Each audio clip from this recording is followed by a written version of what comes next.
How does a woman with such an innocent, old-fashioned name write like a whore? Clementine Ford. Yeah, I suppose her name is old-fashioned. And she writes like someone who's sick of your shit. Her latest book is about toxic masculinity. And my hunch is the men of Australia are going to pick it up, lap it up, and step it up. Nah, just kidding.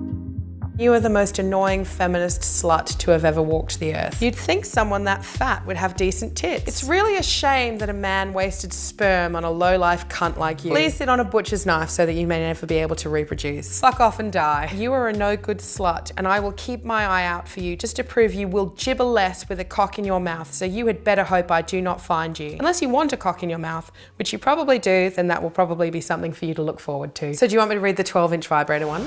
Nah, I think we're good. That is a tiny proportion of the abuse that Clem cops for writing boldly, brashly, bluntly about men behaving badly. But let us get one thing clear.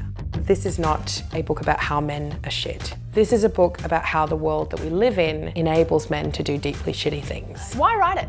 It's called Boys Will Be Boys, so it's really about peeling apart what it means when people say that dismissively and when they use that as a way of excusing behaviour that is harmful to all people. So it's about how the socialisation that happens before a baby is born and before a boy in particular is born continues throughout their life to reinforce and remind them that the world is theirs to own. You've been doing this for a while now, so you started writing in 2012 for Daily Life, you still write for Daily Life. Have things changed, particularly in light of the MeToo movement? I think that a lot of the ideas that I was talking about have obviously become more widespread and more commonly discussed because of movements like MeToo and Time's Up.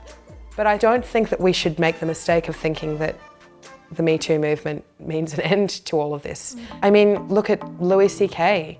That happened 9 months ago, and he took like a short sort of break. Didn't say sorry, by the way, when he admitted to it. Took a short break, and then people heralded his attempted a comeback, you know, and people don't want to have consequences for the men that they admire and the men that they like. And unfortunately, what MeToo is doing is exposing that those men are just as capable as any other man of being behind this kind of behaviour. What sort of role can men play in the MeToo movement? I think it's just going to involve them asking some hard questions of themselves about, you know, how invested are they? Firstly, I would ask themselves whether or not they have many female friends. Do they like women? And do they like women as people and not just as potential partners or not just as family members?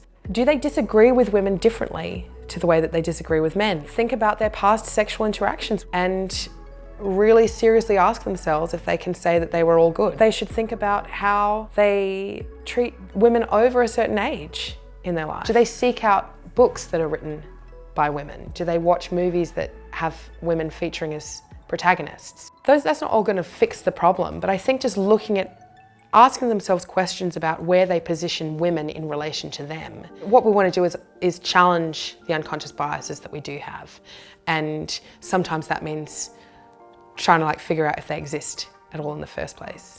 Men have this terrible habit of listening to women share our experiences and needing to somehow repeat it back to us and tell us what they think really happened. And I think that they need to really check that if they notice themselves doing it, to actually listen and sit in the discomfort that they might feel when they hear these stories being shared, to not respond with that irritating, tedious kind of rejoinder of well, not all men, I didn't do it, not all men, you need to really say that not all men do this, otherwise how can you count on us being allies?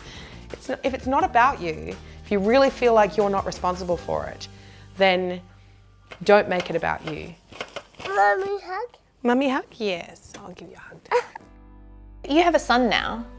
Has that taught you anything? I think that it's given me a really valuable daily insight into how so much of the way that people develop is influenced by the messages that they receive around them. Do you ever worry that your son will grow up to be like a dickhead? Yes, I do. I worry about that all the time. No, that's a genuine question. No. That's a genuine answer. Yeah, right. I genuinely worry because you only have so much control over their environment, you know, and yet when they're 3 and they're coming home from childcare, they're expressing all of these ideas about gender limitations that they're picking up from other people, because you can't guarantee that everyone else has the same parenting philosophy as you. People make the mistake of thinking that the problem never starts in their home. That they're so worried that their daughters will be hurt by the terrible things that we know can happen out there to girls. But very few people look inward and think, well, my role in dismantling that has to start with how I raise my sons.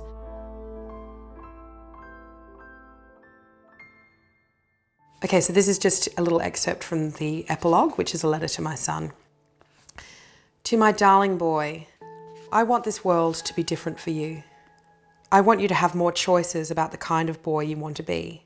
Boys will be boys, but we have so far collectively failed to let you all be anything other than the most rigid, damaging and reductive form of boy.